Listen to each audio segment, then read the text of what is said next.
Bienvenidos a su programa Respuestas Apologéticas, un espacio en que desde la razón daremos respuesta a sus dudas sobre la fe. Mi nombre es Dante Urbina, apologista católico, y voy a acompañarlos en este viaje.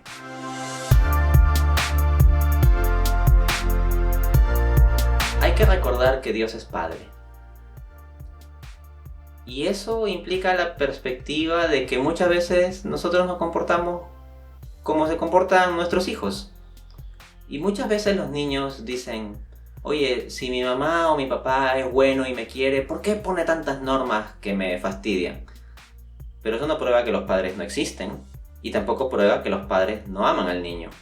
Si se ponen normas, si se ponen reglas, es precisamente porque los padres aman a sus hijos. Entonces Dios, como Padre, nos ama.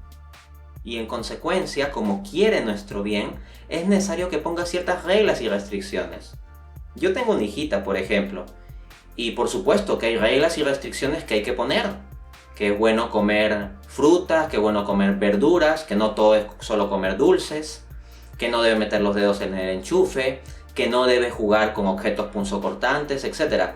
Y si yo le digo, oye, no metas los dedos en el enchufe, y ella pensase, qué malvado mi papá, él no me quiere porque me pone todas estas normas y restricciones que me fastidian, pues estaría pensando equivocadamente. Ciertamente, muchas veces los niños en algún momento, no entendiendo las restricciones que les ponen sus padres, piensan de ese modo. Pero piensen que la distancia ontológica entre un niño humano y un padre humano es mínima o inexistente. De hecho, es la misma ontología de la naturaleza humana. En cambio, la distancia de nosotros con respecto a Dios es infinita.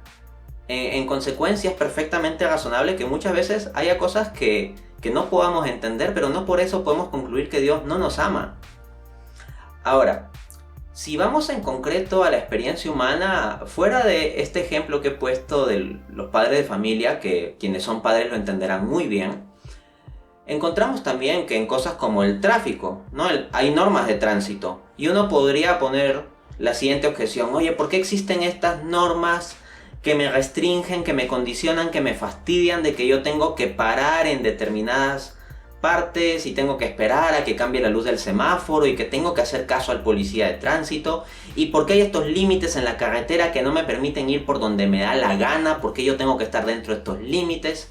Y uno puede quejarse de esas cosas. Pero ¿qué pasaría si los conductores no obedecieran tales normas o si no existieran tales normas? Sería un caos. Si no hubieran ciertos rieles en la carretera, si no hubieran ciertos límites, si no hubieran ciertas señales de tráfico, habría muchos más accidentes. En consecuencia, estas normas son para proteger nuestra vida, por nuestro bienestar. Y la razón por la cual Dios da normas morales es la misma, por nuestro bienestar. Y esto lo encontramos explícitamente en la Escritura. En Jeremías 29:11 leemos: Yo sé los planes que tengo para ustedes, planes para su bienestar y no para su mal, a fin de darles un futuro lleno de esperanza. Miren qué palabras tan bonitas. Los planes de Dios, las normas de Dios son para nuestro bienestar, para darnos un futuro lleno de esperanza. O sea, lo pone en términos muy positivos, no de restricciones que nos fastidien. Pensemos, por ejemplo, cómo sería un mundo, una sociedad en la que se sigan los 10 mandamientos. Pues miren, no habría tantas rupturas familiares, de hecho no existirían las rupturas de matrimonio. En cumplimiento con el sexto mandamiento, por ejemplo, los cónyuges no serían infieles unos a otros. Y esos buenos matrimonios que practican la caridad criarán a hijos que tendrán una buena autoestima y que crecerán en familias bien consolidadas. Y esos hijos a su vez serán buenos padres y buenos ciudadanos y buenos estudiantes. Imaginemos qué pasaría si nuestros políticos no fueran corruptos. Y así podríamos examinar múltiples casos y vemos que si se comienzan a cumplir los 10 mandamientos, la familia, la escuela, la empresa, el Estado funcionarían de modo óptimo y lo que tendríamos sería una sociedad con un futuro lleno de esperanza si cumpliésemos los mandamientos. Eso es algo que hay que considerar. Ahora, ciertamente vivimos en un mundo donde prima el mal moral y nosotros tenemos que esforzarnos por hacer el bien. Pero allí también hay promesa. En Gálatas 6, del 7 al 9, leemos: lo que uno siembra cosecha. El que siembra en los malos deseos, de sus malos deseos recogerá fruto de muerte.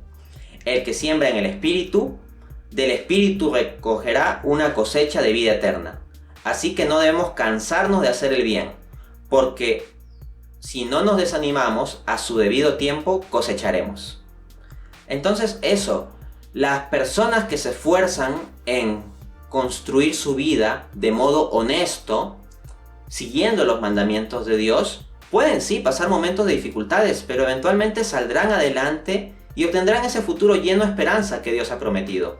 En cambio, los que se dejan llevar por sus malos deseos, pues terminan con divorcios, terminan en la cárcel, terminan con familias rotas, terminan solos por sus egoísmos, terminan con muchas peleas con familias, amigos, alejándose de gente, sus hijos los terminan odiando. O sea, esas son las cosas que pasan, o terminan en una soledad, en su egoísmo, en que simplemente no quisieron tener hijos y no quisieron tener que ver nada con nadie ni comprometerse con nada, y lo único que tienen es una mascota. Y entonces hay esos pesares. O sea, quien solo se deja llevar por sus deseos no termina bien. El hecho de que Dios nos haya guiado con normas morales es por nuestro bienestar.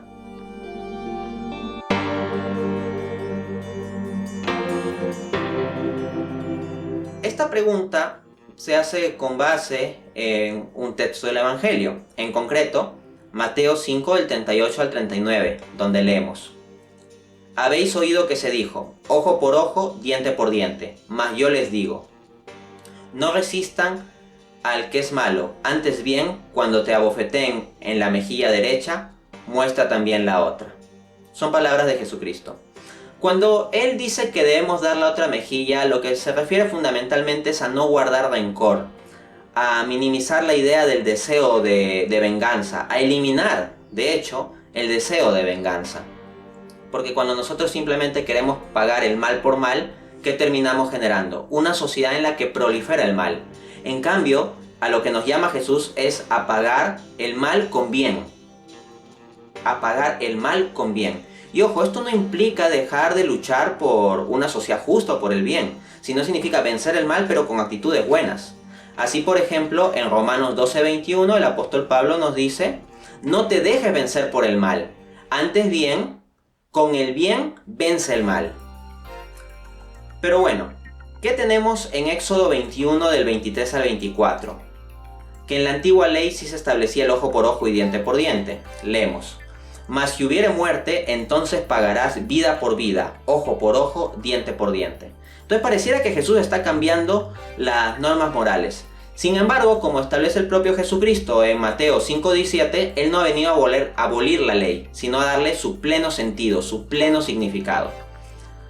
Por lo tanto, sí, inicialmente en la ley antigua había esto del ojo por ojo y diente por diente, pero eso no era para que lo aplique cualquier persona, sino quienes tenían potestad judicial en Israel, los jueces encargados de administrar justicia. No es que cada uno buscaba justicia por su propia mano, o venganza más bien por su propia mano.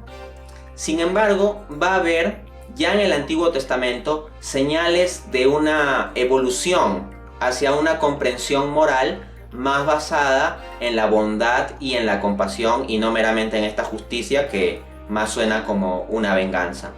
Así, por ejemplo, en el propio libro de Levítico 19:18 leemos: no te vengarás ni guardarás rencor a los hijos de tu pueblo, sino amarás a tu prójimo como a ti mismo.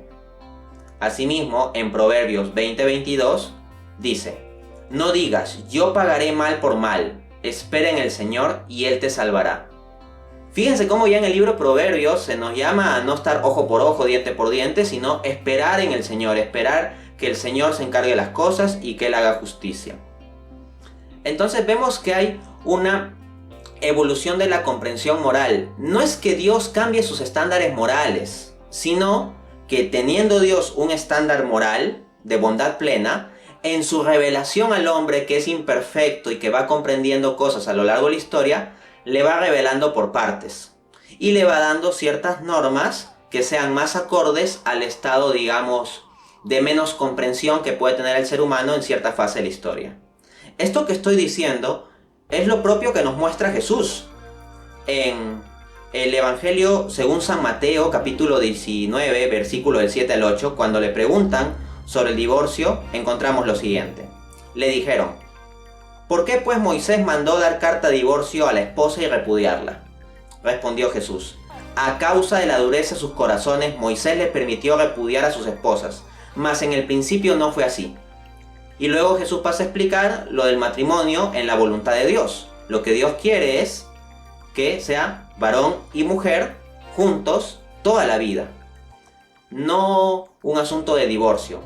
Lo de la carta de divorcio que permitía darse bajo la ley de Moisés es simplemente una cosa que se permite por la dureza de los corazones, pero lo que se espera es el estándar moral del amor.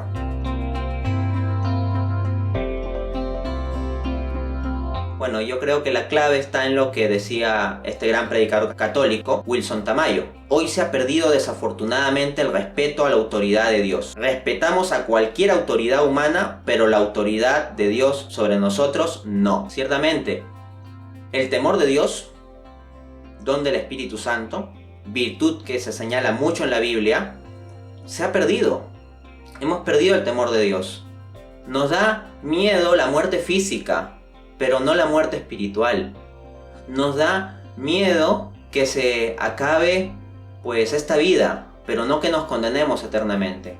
Nos da miedo la enfermedad física, pero no la enfermedad espiritual. Entonces nos hemos convertido en una sociedad materialista y consumista que simplemente se preocupa por el bienestar del cuerpo y lo último que uno quiere es enfermarse. O sea, ya lo primero no es Dios, lo primero es la salud.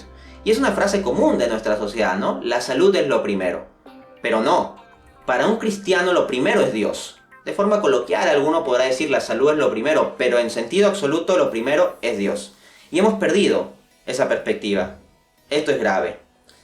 Y esto es precisamente el tipo de actitud que nos lleva al pecado, como explica Santo Tomás de Aquino. Cuando una voluntad desordenada ama más un bien temporal, por ejemplo las riquezas o el placer, que el orden de la razón o de la ley divina, o el amor de Dios, o algo semejante, se sigue que quiere sufrir menoscabo en alguno de los bienes espirituales para poseer algún bien temporal. Entonces, cuando hay una situación de disyuntiva en yo busco mi placer temporal o busco mi bienestar eterno, entonces nos vamos por el placer temporal, y eso es el pecado.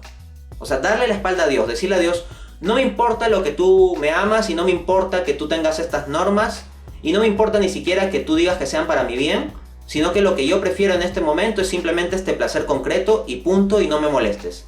Esa es la actitud del pecado. Y tiene que ver con esa escala de valores distorsionada. El preferir el bien material al espiritual, el preferir el bien temporal al bien eterno.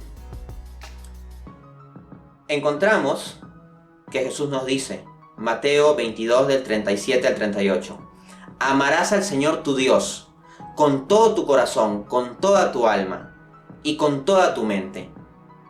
Este es el primer y más grande mandamiento. Ese es el estándar que debemos buscar. Pero como amamos otras cosas más que a Dios, entonces, con tal de cuidar nuestra propia vida temporal, nuestro cuerpo y todo eso, lo que más tememos no es a la condenación eterna, sino al COVID-19, a la pandemia.